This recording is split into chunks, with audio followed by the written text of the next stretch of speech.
Ada yang ketawa nih. Ini bukan mau menyinggung, ini menyentuh ya.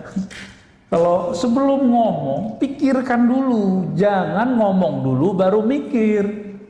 Gitu maksudnya. Matengin dulu bahan kita, baru komentar. Makanya sebenarnya Pak, ini mohon maaf ya. Dulu guru kami, Imam Besar Istiqlal yang lama, Kiai Haji Soleh Yaqub, itu paling gak suka tanya jawab langsung itu. Tapi sekarang kan zamannya harus tanya jawab langsung. Itu juga sebabnya kalau tanya jawab langsung ini berbahaya, gak usah dijawab. Bukan berarti si Ustadz gak bisa jawab, dia bisa jawab, tapi kalau berbahaya gak usah dijawab. Gitu, ya. Membahayakan dirinya, membahayakan pendengarnya, membahayakan jamaahnya. Gak usah dijawab. Wala taqfu ma laysa laka bihi ilm. Kalau kamu gak betul-betul paham, gak usah komentar. Gitu. Ntar berubah lagi. Ya. Dulu ada seorang ustadz mengatakan apa? Haram pakai Sayyidina. Yang bilang Sayyidina Muhammad itu dia lebih pintar, lebih mulia dari Rasulullah. Bulan depan ganti Pak. Karena ada yang bertanya, mungkin mendesak, saya nggak tahu. Berubah. Nah, dia nggak memikirkan dulu sebelum berfatwa. Kok harus ada orang negur dulu gitu? Ya. Waqtalafan nas fi tafdili ahadihima. Sebenarnya lebih afdol diam atau berbicara kebaikan. Kira-kira nih kalau saya duduk di sini, bagusnya saya diam atau ngomong Pak? Serius? Boleh nih saya ngomong deh. Jadi kalau posisi saya di sini nih, bagusnya saya ngomong apa? Diam. Ngomong apa? Khairan. Khairan itu artinya dua Pak ya. Pertama, pilihan kata terbaik. Yang kedua, khairan itu yang, kalau tadi pilihan, sekarang yang terbaik terpilih. Kalau tadi kita pilihin, sekarang akhyar, yang terbaiknya itu khairan.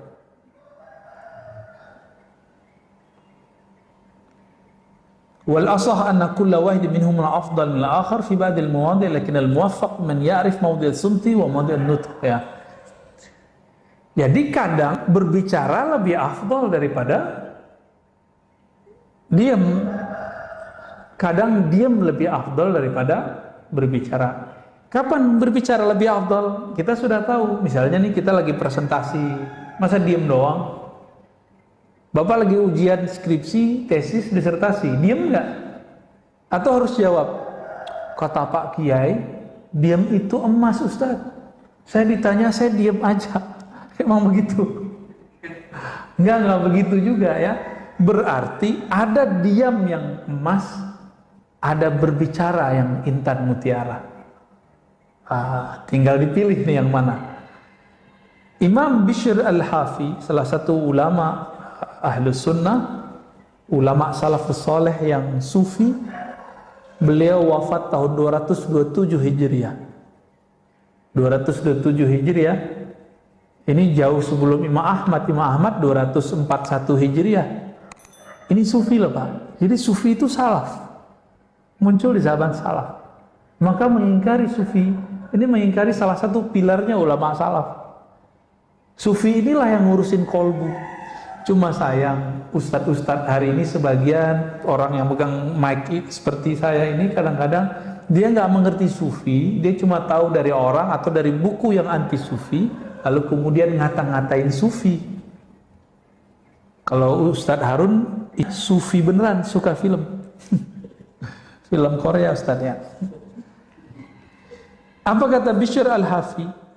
Beliau meninggal hari Rabu ya, Muharram tahun 227 ya.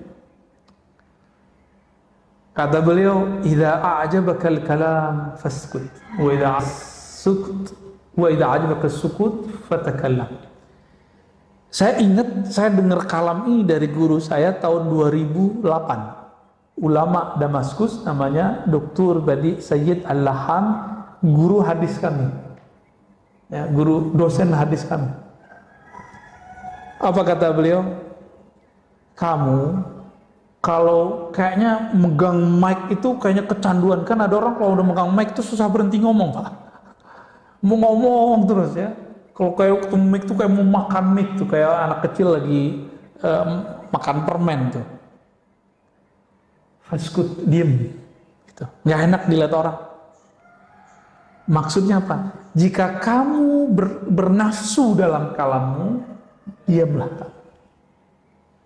Jika kamu takjub ketika kamu ngomong, oh keren ya saya ngomong, diamlah engkau. Dibalik, jika diammu membuat kamu merasa baik, merasa pintar, merasa lebih suci, berbicaralah. Ini yang disebut dengan mukhalafatul hawa, melawan tarikan hawa nafsu. Dia mengajak kita ke kiri, kita tarik dia ke kanan. Dia ngajak ke kanan, kita tarik dia ke kiri. Contoh paling gampang, subuh barusan, maunya kan tidur Pak ya di rumah. Oke, sholat di rumah aja deh, kan gitu. Nggak mau jamaah di masjid. Kira-kira nih sepakat nggak Pak? Imunitas kita naik kalau kita jalan kaki, benar nggak? Dan jalan kaki yang paling ringan, pergi ke masjid. Jadi kita nggak ngerasa kita olahraga, tahu-tahu jantung kita udah kuat aja. Ya tinggal jaga jarak tuh ya susah amat. Oh saya Ustadz, saya di rumah aja. Ya di rumah aja kalau olahraga nggak apa-apa. Tapi kalau dia makan, yang ada penyakit bertambah. Karena ada fil maidah. Penyakit itu banyak masuk lewat perut. Kemudian lewat nafas. Ya. Kalau kita kurangin dia, maka akan kurang resikonya. Kita bakarlah lemaknya dengan jalan kaki. Saya juga heran ya, kalau dokter yang ngomong biar jantung kuat no jalan setengah jam sehari, kok patuh gitu ya? Karena ingin tubuhnya yang mau hancur ini, yang mau dimakan cacing ini mau dimakan cacing. Tubuh antum kali ya, tubuh kita nggak tahu deh, semoga tidak ya. Ini mau masuk tanah. Mau dirawat-rawat, mau disayang-sayang, ya saat. Ketika guru mengatakan, jamaah, wahai murid, bangunlah jam 3, bangunlah setengah 4, sholat 2, nggak ada tuh, cuma 1-2 yang ngamalin. Minimal kalau enggak, yaudah sholat witir 1 rakaat sebelum subuh berangkat ke masjid. Kalau enggak sholat di masjid karena mungkin lagi isoman atau karena takut kena PPKM, ya sudah sholat di rumah berjamaah dengan keluarga. Tapi siapa yang melakukan itu? Enggak, ternyata kita lebih mendahulukan kalam-kalam dokter fisik daripada dokter rohani. Ya. Wa qala Luqman li ibnihi, "Law kana nutqu fidda lakana sumtu zahaban." Walaqad nadibtum 'ala al-kalam miraran wa lam andimu 'ala sukut marra wahida. Luqman ini menurut Bapak ulama atau nabi? Nabi, betul Pak. Ini kalau saya ada kitab satu lagi saya kasih Pak. Wah nggak ada satu kitab lagi nih, nanti lain kali lah aneh kasih kitab. Antum bisa bahasa Arab Pak? Mau Indonesianya aja ya? Kalau ya ini langsung dibawa, serius? Mau? Buat antum ntar nih. Mau? Udah punya. Kita kasih PDF aja Pak.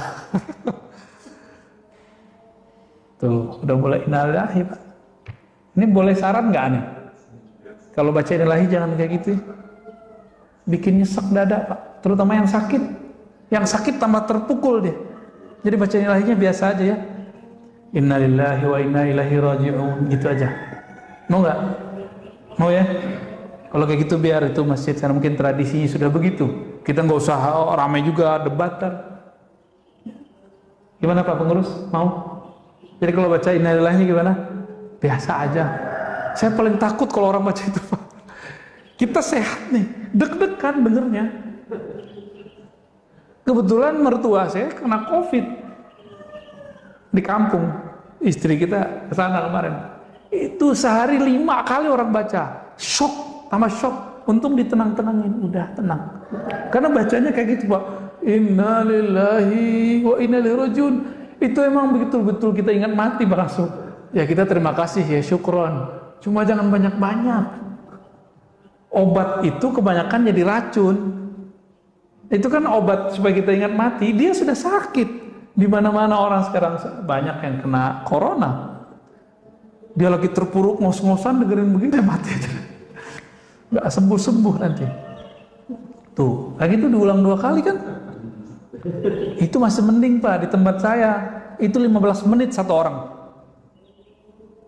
Disebutin keluarganya, waduh Masya Allah ya. Kalau meninggal 1, meninggal 5 bisa 5 jam nih ngomong.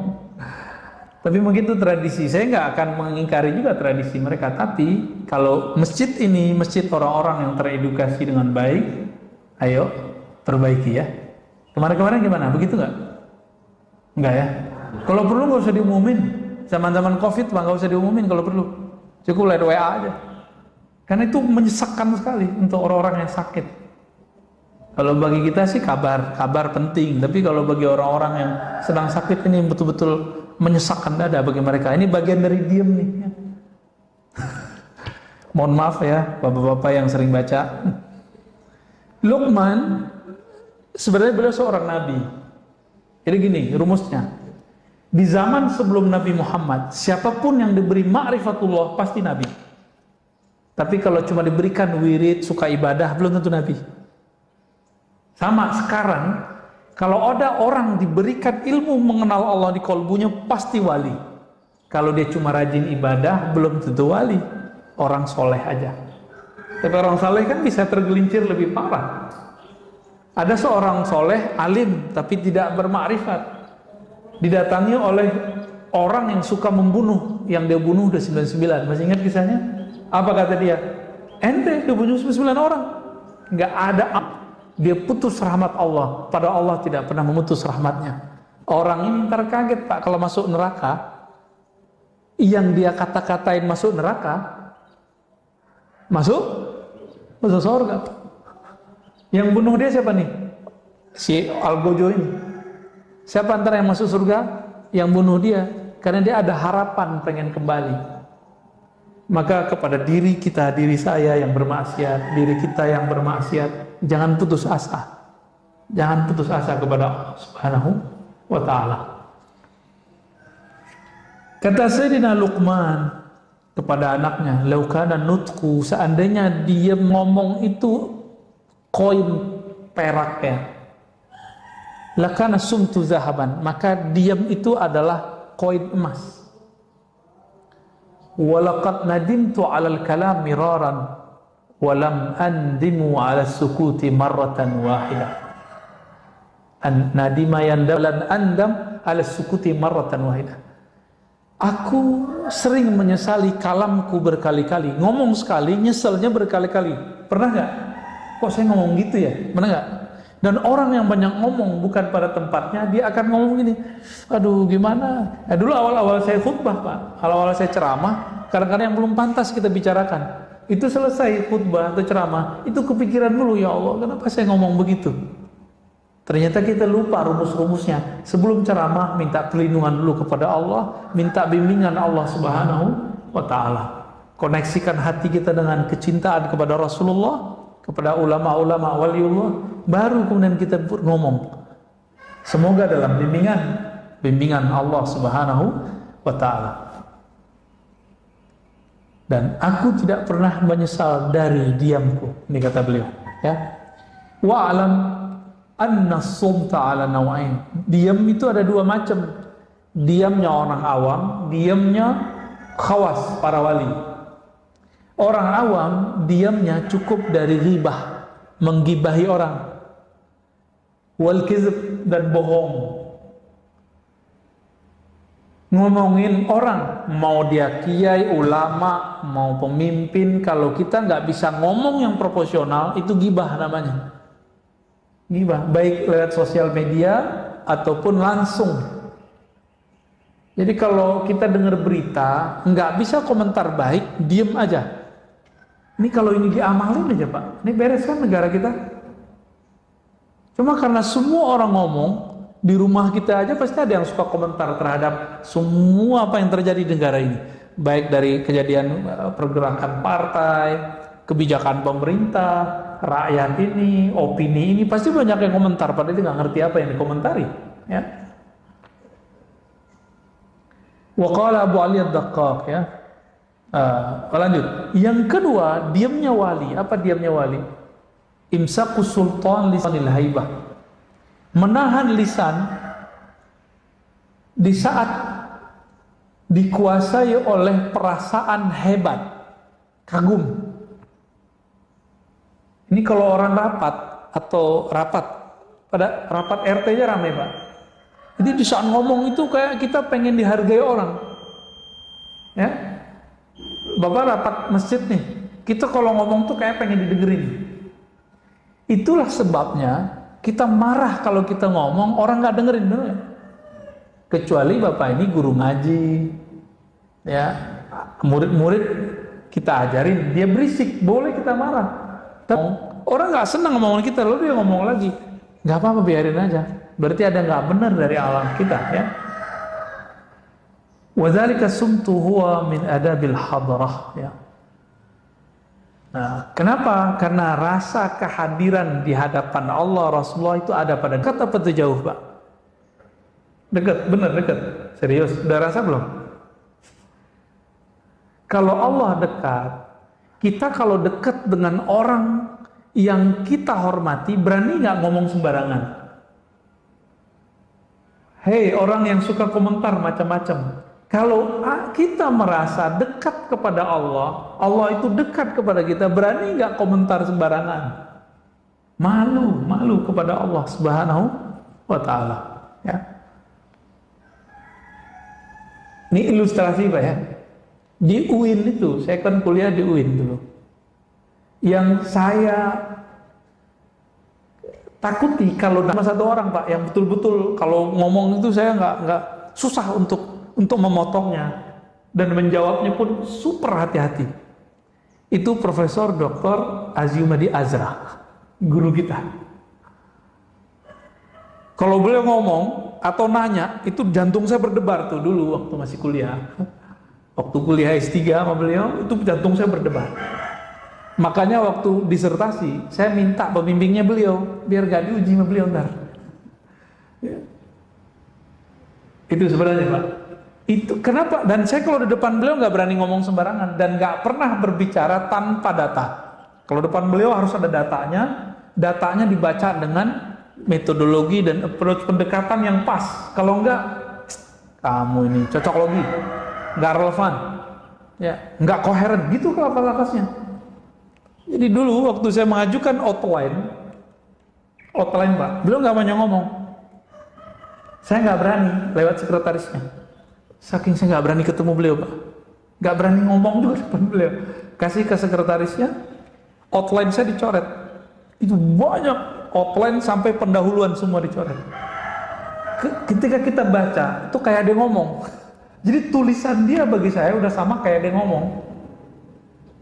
Ngaco, gitu ya, nggak koheren, lompat-lompat. Langsung kita rombak. Dan saya cuma bimbingan sekali itu. Sampai akhir bat nggak perlu lagi bimbingan, karena seakan-akan beliau sudah ngomong. Wataknya kan begitu, nggak boleh ngomong loncat-loncat, nggak boleh nulis loncat-loncat, menggunakan metodologi yang pas. Selesai semua bab, 5 bab langsung kita kasih, langsung tanda tangan. Obat apa? Buah dari diem, nggak banyak ngomong. Ini kalau ada yang lagi kuliah, jangan banyak-banyak diskusi sama teman, langsung nulis aja Pak. Loh kenapa? Kalau kebanyakan diskusi, kebanyakan bahan masuk, bingung menulis apa. Ya, menyendiri, beruzlah, ya, menyendiri kalau sudah punya tugas-tugas begitu. Maka diam itu boleh kita bagi diamnya lisan, yang kedua diamnya qalbu. Diamnya lisan dari mengatakan yang tidak benar, diamnya qalbu dari Allah Subhanahu wa Ta'ala. Maka tadi ketika imam membacakan ayat, kolbunya diam nggak Pak?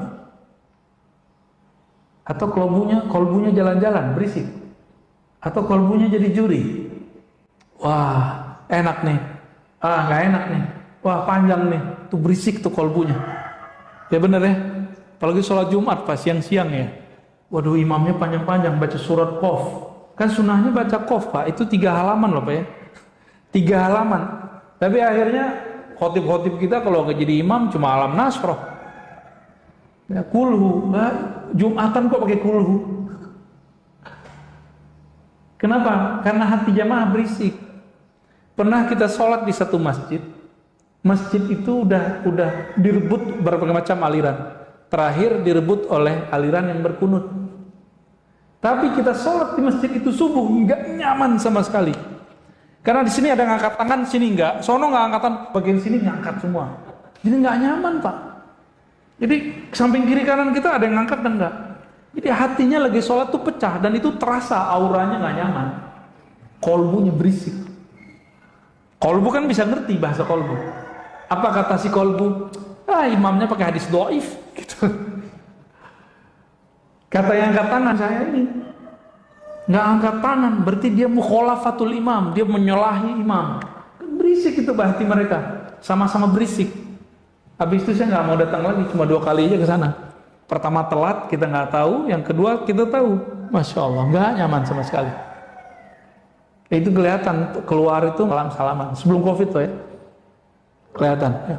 Nggak ada persaudaraan, cuma karena masalah kunut doang. Belum lagi ntar zikir jamaah ba'da sholat, tambah rame.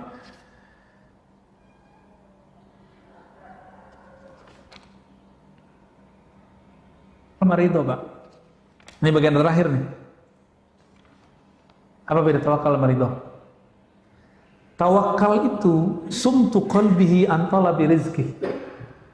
Orang tawakal itu dia ngerti Allah itu ngasih rezekinya, time-nya sudah jelas. Maka dia diam, nggak ngeluh.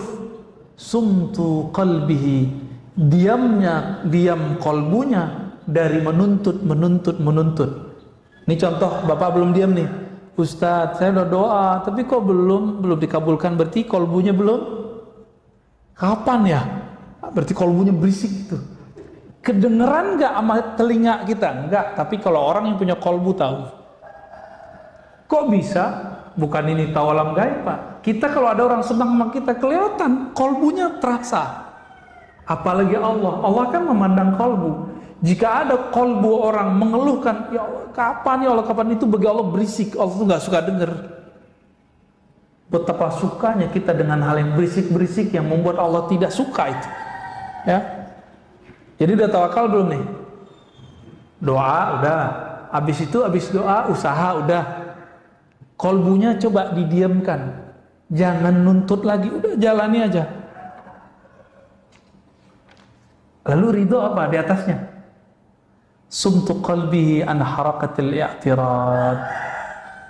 Kolbunya diam, tidak suka mengingkari, mempertanyakan, meragukan janji-janji Allah.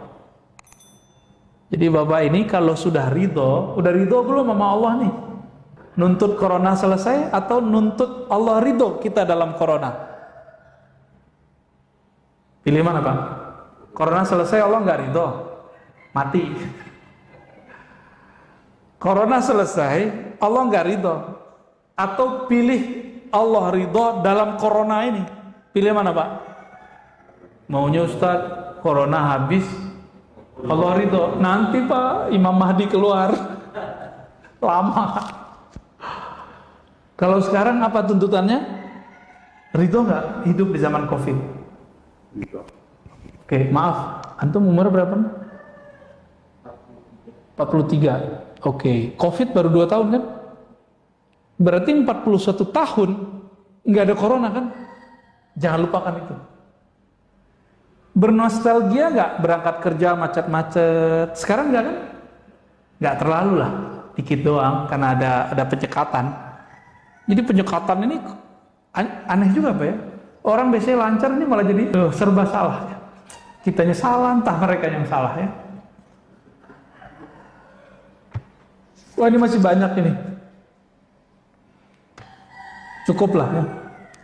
Al-arif idza takallama malak wal muhibbu idza takallama halak. Silakan diartikan sendiri yang bisa bahasa Arab. Ya kira-kira itu Ustaz. Ada yang mau diskusikan? Tanya sebentar. Ya. Ucapan itu kan cermin dari hati. Ya. Kalau kita ingin mengelola ucapan kan harus mengelola hati. Tadi Ustaz sudah beberapa kali menyampaikan kiat-kiatnya, antara lain adalah positive thinking tadi, terus kemudian tidak memelihara kebiasaan spontanitas. Kepikir ngucap.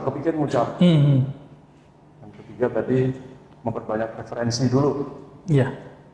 Nah, kiat-kiat apa lagi yang bisa kita terapkan agar kita bisa? Ya, yang pertama Bapak sebut itu apa kata Nabi? Istafti qalbak. Bertanyalah ke dalam kolbumu.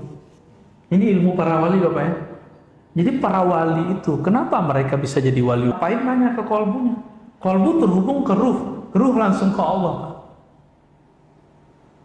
Itu kelebihan wal aulia Allah dari dulu. Kalau kita buka nih sirah mereka, perjalanan hidup mereka ngamalin hadis yang itu. Di dalam diri kita kan ada kata-kata. Kita mau berangkat, tapi hati kita bilang tunggu dulu, tahan. Kita lawan, jalan. Ternyata tabrakan. Pernah ngalamin nggak? Ya saya pernah ngalamin. Padahal di mobil kita nyetir baca maksurat Pak, Al-Wirdul Latif. Maksuratnya Imam Haddad saya baca. Kurang sakti apa itu? Al-Wirdul Latif sangat panjang sama dengan maksuratnya Syekh Hasan Al-Banna, panjangnya sama. Kurang sakti apa baca itu? Tabrakan. Nabraknya nggak tanggung-tanggung, saya belok ada orang pakai motor, bah. Untung dia pakai helm, kepalanya itu langsung. Jadi dia tuh guling-guling Pak, kena ke tiang listrik. Masih syukur kepalanya nggak pecah, yang pecah cuma helmnya. Saya masih syukur. Coba kalau kepalanya pecah kan, saya masuk penjara. Tapi saya nggak salah juga, karena dia nggak punya SIM. Nggak punya SIM, kita mau ke kiri dia, kira-kira gitu. Batin saya udah bilang, tar jangan berangkat dulu, nunggu agak siangan dikit. Tapi kita lawan, pengen cepet-cepetan, pengen buru-buru. Ternyata benar kata Nabi, buru-buru itu dari setan. Benar ya? Alaika bita'anni, hendaklah kamu pelan-pelan, santai. Kenapa? Karena buru-buru dari syaitan. Jadi mulai latih Pak, latih. Dan itu latihannya sholat istikharah. Coba Pak, sholat istikharahnya cuma mau nikah doang kan? Kalau nggak nikah lagi nggak usah istikharah dia. Gimana? Mau nikah lagi? Enggak, istikharah itu bukan ketika kita mau nikah doang. Nabi mengatakan idza hamma ahadukum, jika kamu punya masalah, keinginan, cita-cita, project, maka wudhulah yang bagus, lalu sholat 2 rakaat, baca doa istikharah. Itu doa ngomong ke hati kita hadapkan kepada Allah. Canggih gitu. Orang kalau biasa doa istikharah, dia akan terbiasa berdialog dengan jiwanya. Itu melewati meditasi Pak. Lewat meditasi itu cuma mengosongkan diri. Ini langsung berbicara dengan sumber keheningan itu. Orang meditasi kan mencari keheningan. Ini udah langsung sumber yang memberikan hening itu siapa? Kan Allah. Selesai di tangan Allah itu sudah.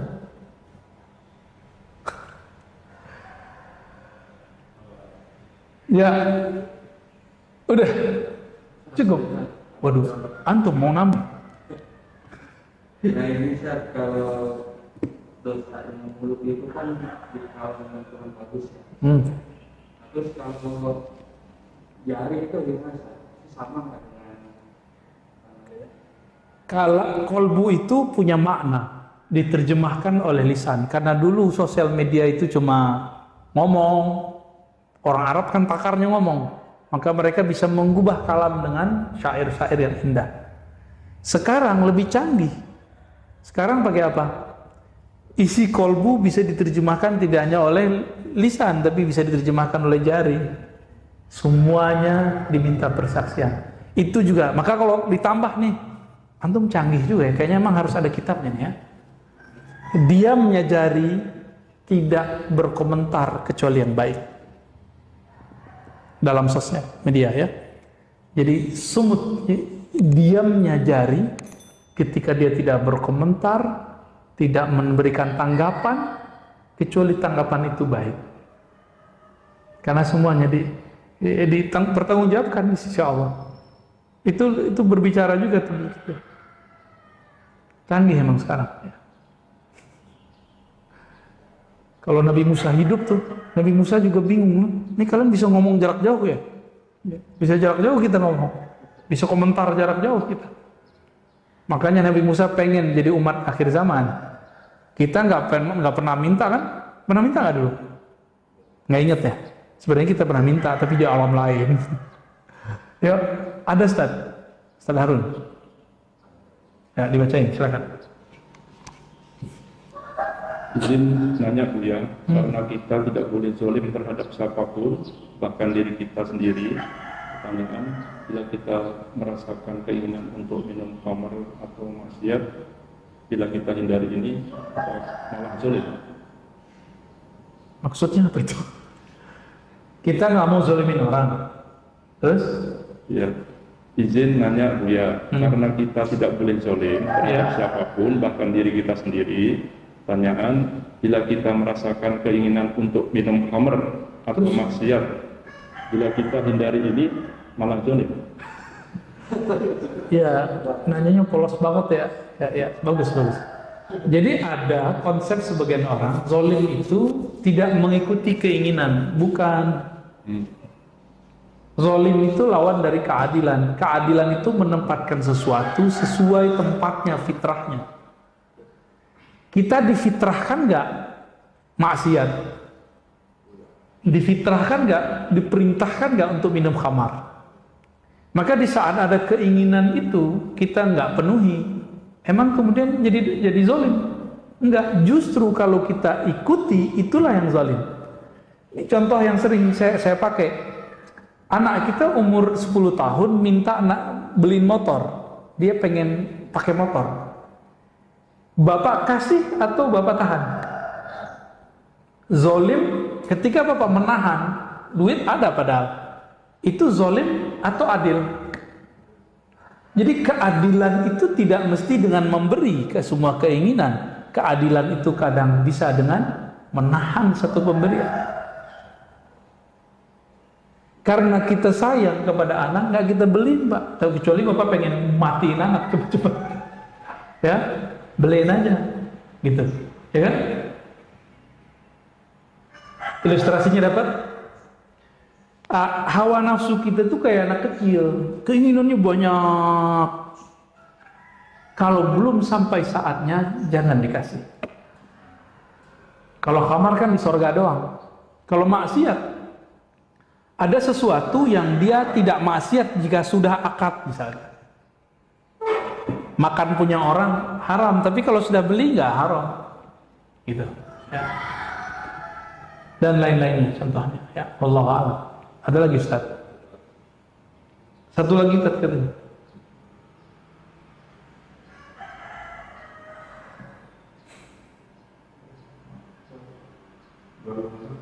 Ya. Mengetahui kabar kaum yang dari Allah atau dari syaitan, bagaimana kalau semua kabar itu kelihatannya baik? Kabar ya. Gimana pertanyaannya? Memahami kabar yang masuk ke kolbu dari Allah atau bukan? Oh, oke. Baik. Kolbu yang berzikir kepada Allah pasti yang masuk ke dalamnya nur. Tapi kolbu yang isinya kelalaian kepada Allah pasti masuknya dari syaitan.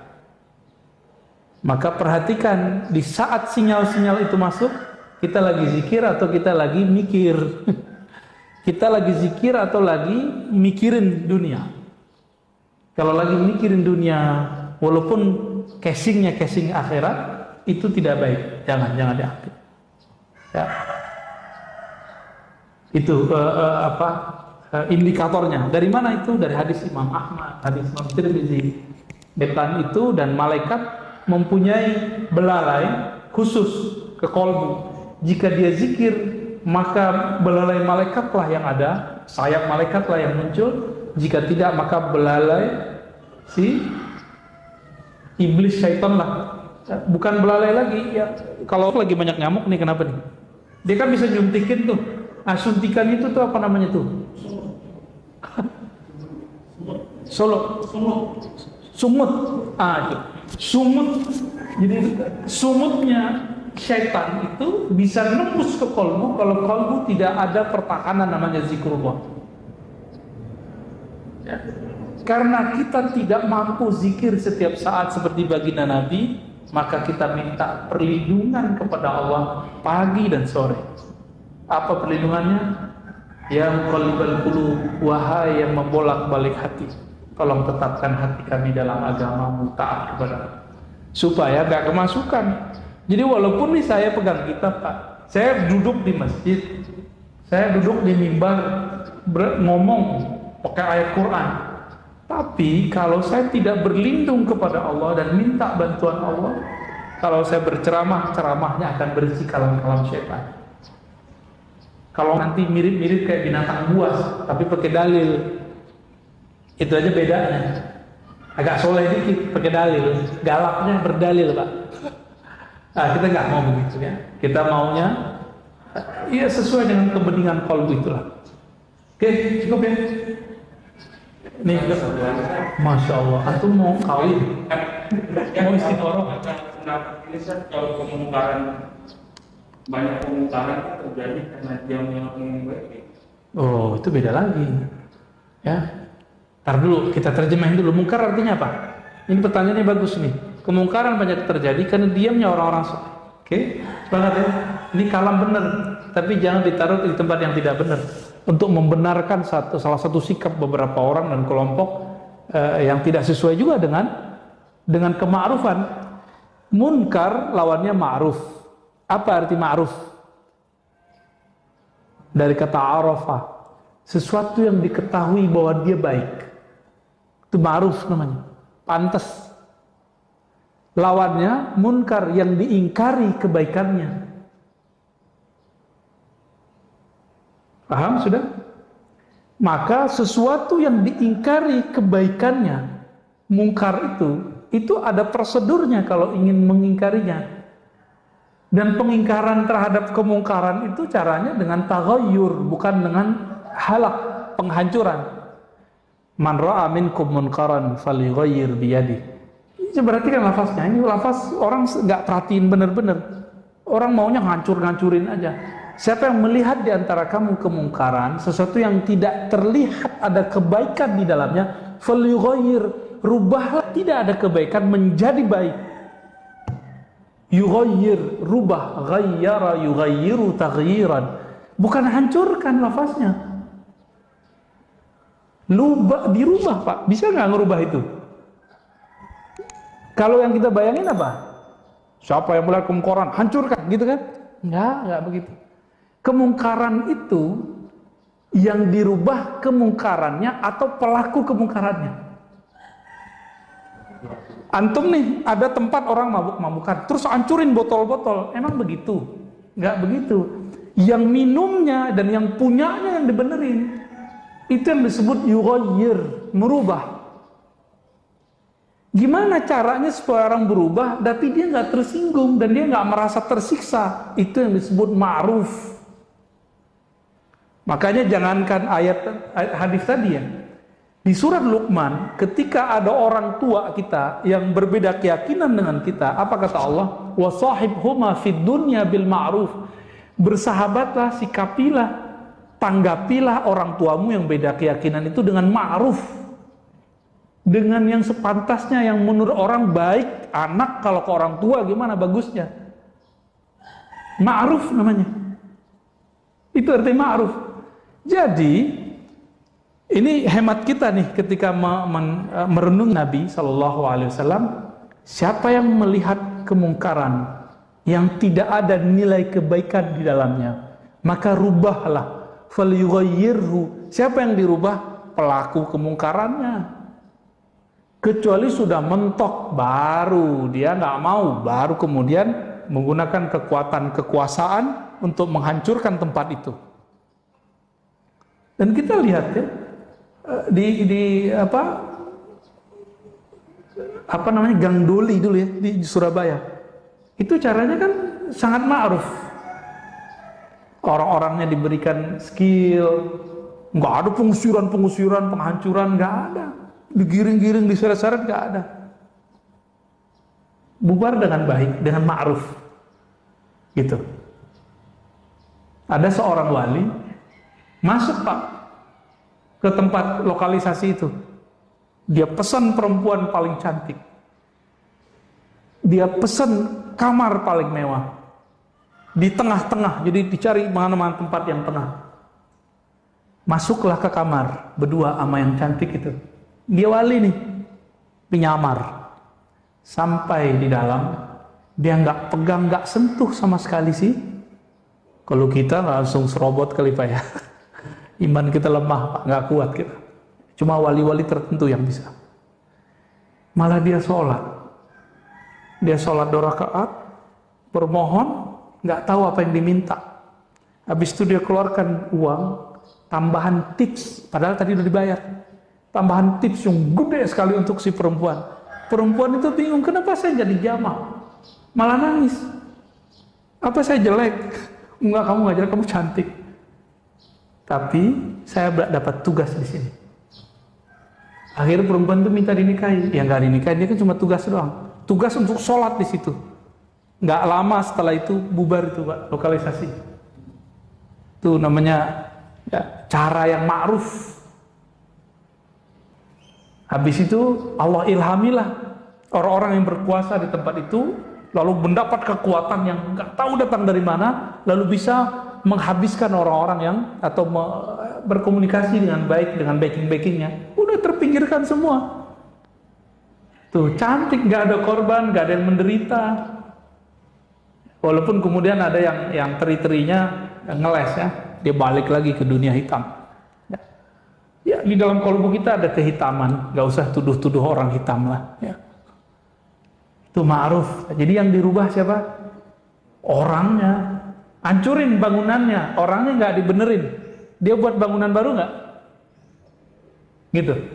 Itu maknanya. Jadi jangan senang dulu untuk kita masuk gerbek ini gerbek enggak. Saya nggak sepakat gitu ya.